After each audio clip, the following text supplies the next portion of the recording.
میرا ماننا ہے کہ ارمان لونی کی لاش پر یہ گیم منظور پشتین اکیلا نہیں کھیل سکتا تھا۔ اسے پلان سمجھانے والے اسرائیل فری میسن الومناٹی ہیں اور ان کے مددگار بھارتی ہندو ہیں۔ منظور صرف قربانی کا بکرا ہے جو صرف جلسے کرتا، جبکہ اس کی ڈوریاں ہلانے والے جلسوں سے باہر بیٹھے کچھ نامعلوم لوگ ہیں۔ جلد ان نامعلوموں کی دوتیوں کو آگ لگا کر بے نقاب کروں گا۔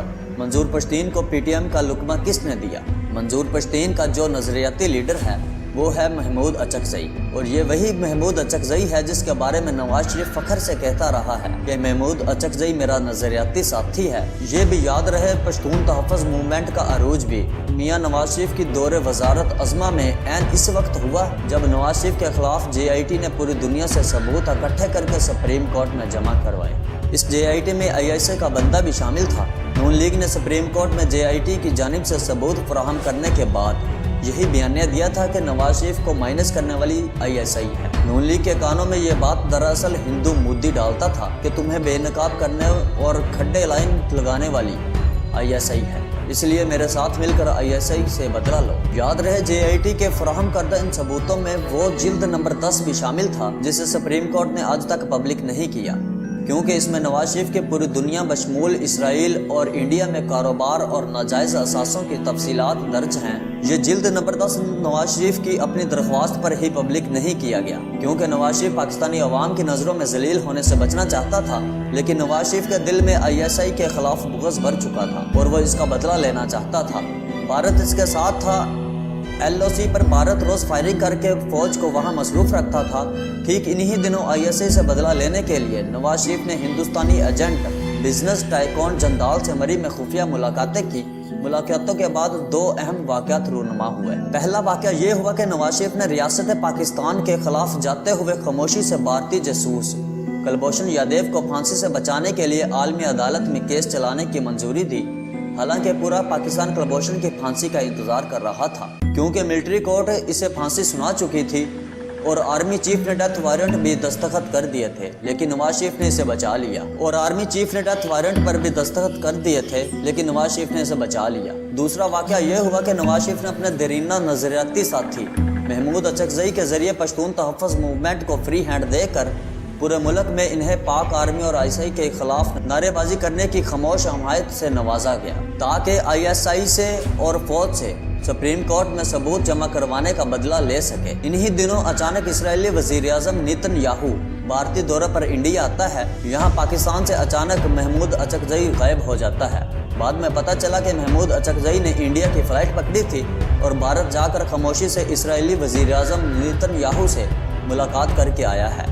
اس ملاقات کے کچھ ہفتوں بعد پاکستان میں منظور پشتین نام کا ایک بندہ اٹھ کر پشتون حقوق کے نام پر جلسے کرنا شروع کر دیتا ہے۔ نہ صرف جلسے کرتا ہے بلکہ یہ جو دہشت گردی ہے اس جیسے نعرے بھی لگانا شروع کر دیتا ہے، اور تو اور پاک فوج سے مطالبے بھی کرتا ہے کہ جس وزیرستان میں جنگ کر کے امن بحال کیا تھا وہاں سے نکل جاؤ اور اپنی چوکیاں بھی ختم کر دو تاکہ دوبارہ ٹی ٹی پی خوارج یہاں آ کر قبضہ کر سکیں۔ منظور پشتین کے منظر عام پر آنے کے بعد حیرت انگیز طور پر اس کی حمایت وہ تمام افراد اور تنظیمیں کرتی ہیں جو پہلے سے ملکی دشمنی میں بدنام زمانہ ثابت ہوتی ہیں۔ M Q M, A N P, T T P, خوارج، یہاں تک کہ گستاخ بلاگرز، لبرلز، ملحد اور قادیانی بھی سوشل میڈیا اور حقیقی پلیٹ فارم پر پشتون تحفظ موومنٹ کی حمایت کرنا شروع کرتے ہیں۔ بات یہاں تک ختم نہیں ہوتی بلکہ اسرائیلی سوشل میڈیا اچانک پشتونوں کو قوم بنی اسرائیل کا بچھڑا ہوا قبیلہ قرار دے کر آفرز کرنے لگتا ہے کہ پشتون اسرائیل میں آئیں، مل کر کام کریں گے۔ منظور پشتین کو باقاعدہ لائیو کوریج دی جاتی ہے، اس کے انٹرویو کر کے عالمی میڈیا کو دیے جاتے ہیں۔ صہیونیوں کے لیے کام کرنے والی عالمی میڈیا ہاؤسز ان معمولی پشتون منظور کو اتنی کوریج دیتے ہیں جیسے یہ امریکہ کا صدر ہو۔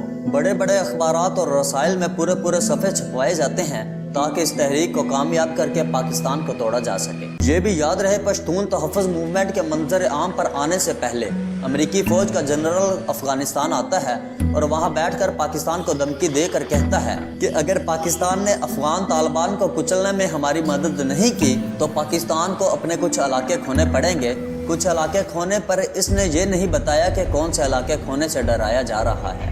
لیکن ہم جانتے ہیں کہ دشمنوں کے ہاں منظور پشتین کے نام پر کھچڑی پک رہی ہے۔ انہی دنوں بھارت کے وزیر بھی کھل کر دھمکیاں دینے لگے تھے کہ فلاں مہینے اور فلاں سال تک پاکستان کے اتنے ٹکڑے ہو چکے ہوں گے، یعنی سب کو پتا تھا کہ آنے والے دنوں میں کیا ہونے والا ہے۔ اسرائیل، انڈیا اور امریکہ تینوں پلان فائنل کر چکے تھے، پلان پر عمل درآمد سے پہلے دھمکیاں دے رہے تھے، لیکن ان شیطانوں کی اولاد کو معلوم نہیں تھا کہ ISI ان کتوں سے ہمیشہ 10 قدم آگے ہوتی ہے اور ان کے پلان منظر عام پر آنے سے پہلے ہی انہیں بے نقاب کر دیتی ہے۔ الحمدللہ دشمن نے منصوبے کے تحت پشتون تحفظ موومنٹ کے نام پر منظور پشتین کو آگے کیا۔ محمود اچکزئی خود پردے کے پیچھے رہ کر ان کو ہدایتیں دیتا رہا۔ منظور کھل کر سیکیورٹی فورسز کے خلاف نعرے لگانا شروع ہو گیا۔ نواز شریف نے اپنے وزراء کو منع کر دیا کہ منظور پشتین یا پشتون تحفظ موومنٹ کے خلاف ایک بھی بیان نہیں دینا ہے۔